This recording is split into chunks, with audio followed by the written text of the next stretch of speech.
Today is March 9th of Back Roads of Illinois edition. I am your host, Cesar Delgado, for today.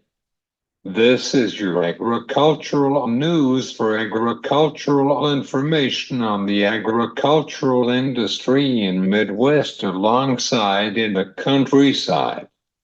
The World Agricultural Supply and Demand Estimate report is coming for today at 11 o'clock Central Time.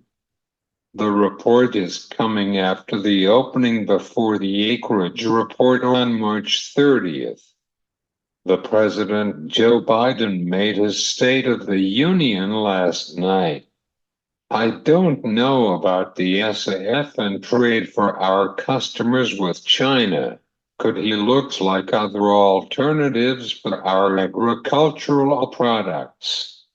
I have no clue what's going on about trading. This is your agricultural news on Back Roads of Illinois. All right, we were talking with Joanna Colussi from the University of Illinois and Chip Nellinger from Blue Reef Finance in Morton, Illinois. We were getting with Matt Weehan from AgriMax and Illinois Wheat Association with Matt. All right, coming up next, Joanna Colussi on Back Roads of Illinois.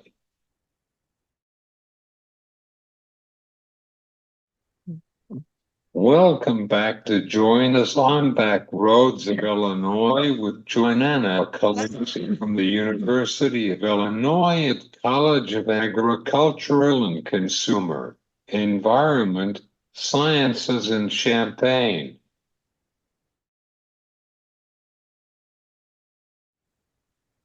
Welcome to the show. How are you been? Joanna, how is in Brazil since December? Perhaps you've on the ground in Brazil for the winter. Hi, Cesar.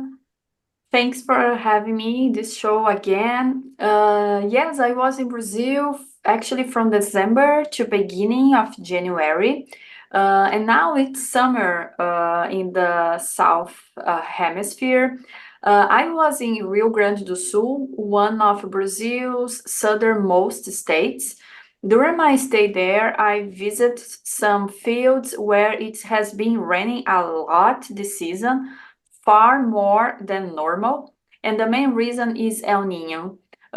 You know the difference between El Nino and La Nina, but generally speaking, effects of El Nino are the opposite of the effects of La Nina for South America. For example, during the growing season under El Nino, northern and central Brazil usually experience reduced rainfall, while southern Brazil and Argentina see increased rainfall.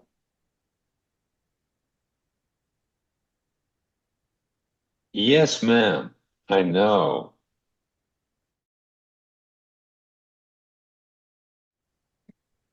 Let's kicking off with our conversation with the CONAB report from Brazil's Agricultural Agency. Could you explain what is your sources for this?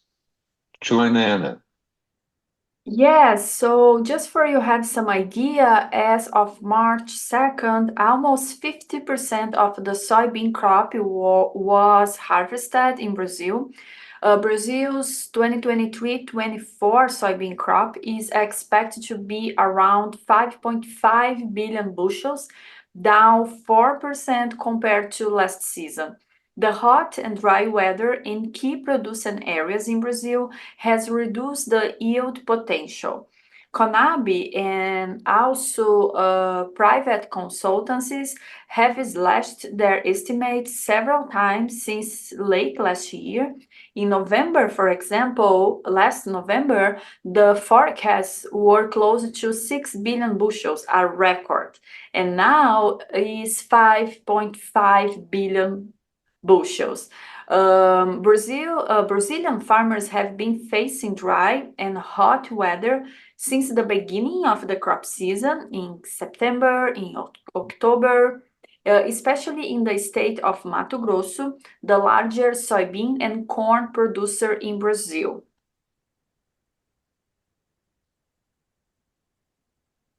How did you sow the beans in poor conditions for this growing season in Brazil? Actually, we have different scenarios within Brazil. Brazil is a big country, it's a huge country, and the production in Brazil is spread in different regions. For example, in my home state of Rio Grande do Sul, they are expecting a record soybean crop after 2 years of low yields caused by La Niña. So heavy rainfall has helped soybeans in southern Brazil. The harvest there will start at the end of March. So Rio Grande do Sul is the last state to start the harvest, and the peak of the harvest season there will be in April. Meanwhile, in Mato Grosso, the larger soybean producer in Brazil, the soybean production is expected to drop by 15% due to dry weather and high temperatures. And the harvest there is almost over. It's around 90% of the planted area. But it's important to say that even with this reduction in Mato Grosso in the center-west, Brazil will still produce a lot of soybeans this year. It should be the second best harvest in the history, and the main reason is the increase in planted area over the last decade. Brazilian soybean planted area reached 112 million acres this crop season. The recent agricultural expansion in Brazil happened mainly in the Brazilian savanna in the center-west and northeast states. Most of new areas in Brazil came from converting degraded pasture into cropland. That's completely different than deforestation.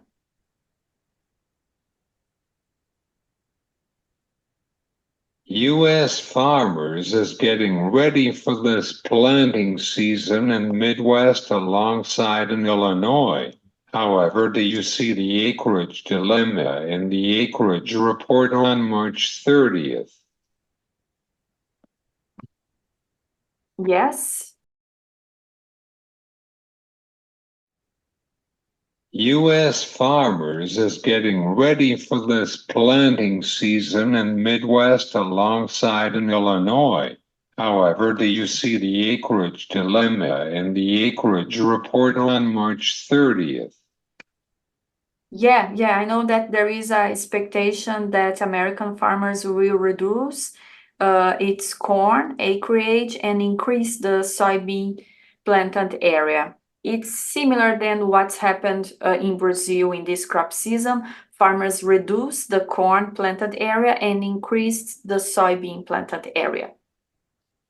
Do you have opinion on this corn crop for this year in central Brazil?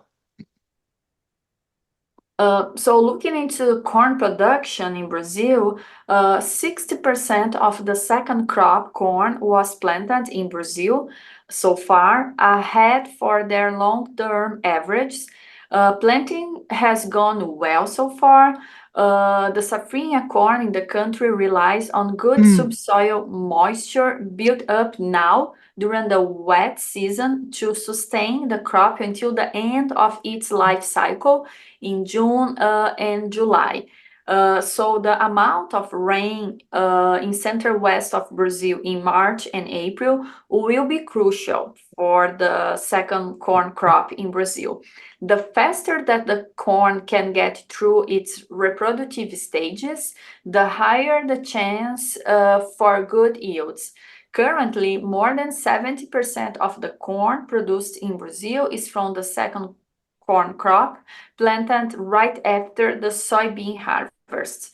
Like we are seeing here in the United States, the high production costs and relatively unattractive future prices compared to soybeans have led to a 6% reduction in the corn planted area in Brazil compared to last season. Total Brazilian planted area with corn first, second, and third season is expected to decrease by 50 million acres. In summary, we can say that South America as a whole should have larger production compared to last year, especially in soybeans. Better results in Argentina, Paraguay, and Uruguay will offset the production decline in Brazil. But while optimists surround South American crop prospects, the bearish outlook for soybeans market keeps due to the rise in stocks in the United States and is lower Chinese demand for animal feed.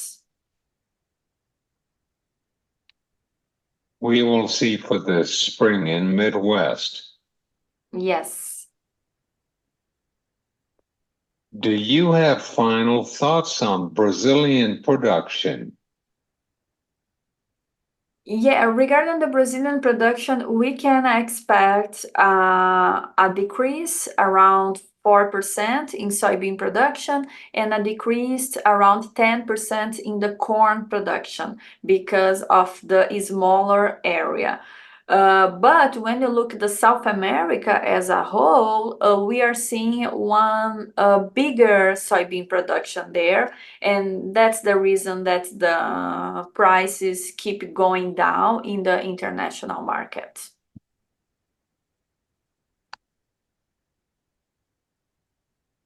Thanks for coming, Joanna. Thank you for the opportunity, Cesar. It's great to be here.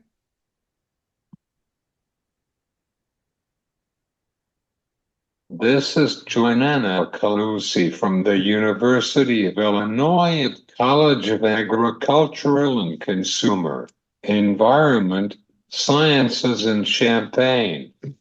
We are back with Matt Weehan from Welcome back. We are here with Matt Weehan from AgriMax and Illinois Wheat Association in down southern Illinois. How are you, Matt? Thanks for joining us on Back Roads of Illinois.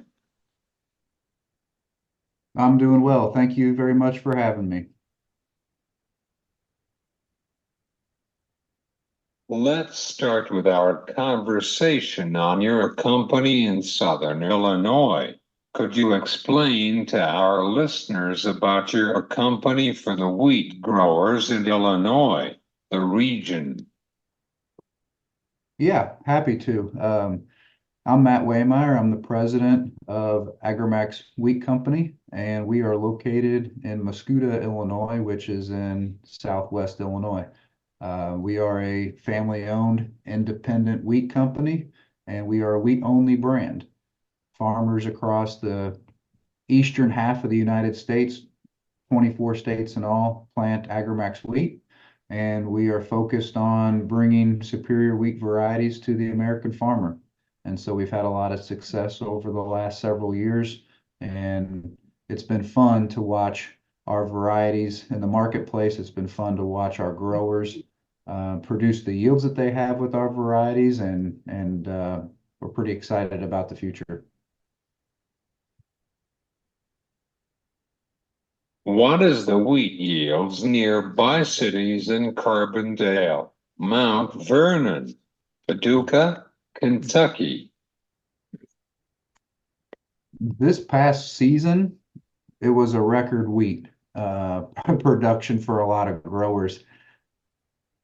Not necessarily dialing into those cities, but let's take it on a state level. Illinois, as a state, which is the #1 producing soft red winter wheat state, produced a record yield of 87 bushels per acre, which was incredible. Kentucky also produced a record wheat yield of 88 bushels per acre. So they're very close in performance. If you want to look to the west, let's say Missouri, they had a 70 bushel state average, which also was a record in 2023. And then to the east of us in Indiana, they produced 92 bushel to the acre, which was also a record. So in the Midwest, we had a very, very productive growing season this past year.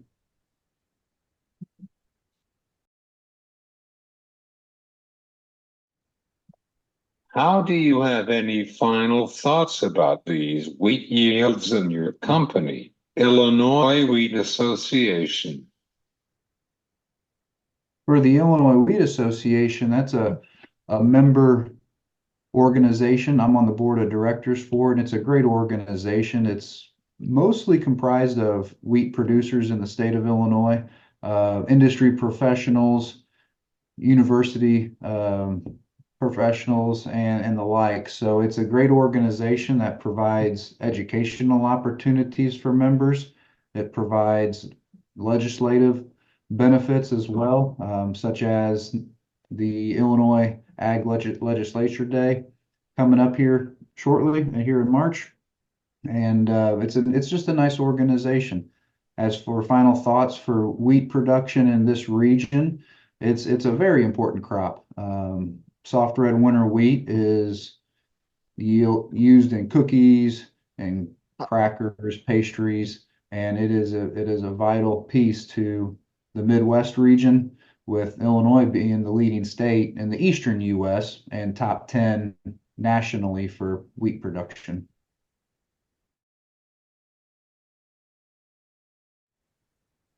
Follow-up question. Could you tell us about the importance of the Illinois Wheat Association in the state of Illinois and across the Midwest? Yeah, the member organization is a great group of growers, industry professionals, and other individuals from universities, nonprofit organizations, et cetera, media, things like that. And we're helping to promote wheat in the industry, help promote markets, help promote it in legislative events, whether it's in Springfield, Illinois, or Washington, D.C., and to also help educate growers on trying to improve wheat practices, wheat management practices, things that can help in management of their crops. So we provide plot tour days down in Southern Illinois. We have a wheat tour. We have winter forums. We have summer meetings, and it's just a great industry to be a part of.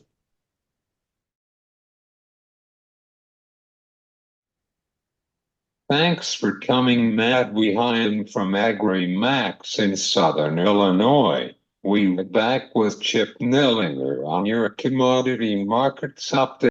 Max and Illinois Wheat Association.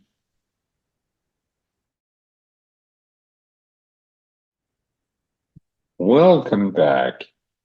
We talked with Joanna Colussi from the University of Illinois in Champaign and Chip Nillinger from Blue Reef Finance in Morton.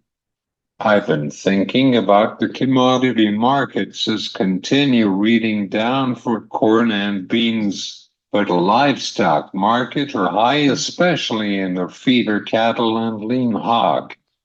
Okay, let's go with the World Agricultural Supply and Demand Estimate report on today, but definitely we'll see the acreage report on March 30th. I think that we watched the beans in Mato Grosso, Parna, Brazil. Does anyone know what is the yields are for the harvest season? We will see it. Well, folks, there is our show on Back Roads of Illinois. Remember that you can subscribe to our show on YouTube at Back Roads of Illinois, Cesar Delgado. For Back Roads of Illinois, I am Cesar Delgado. Have a great weekend. See you on Monday with Kelly Garrett from Iowa.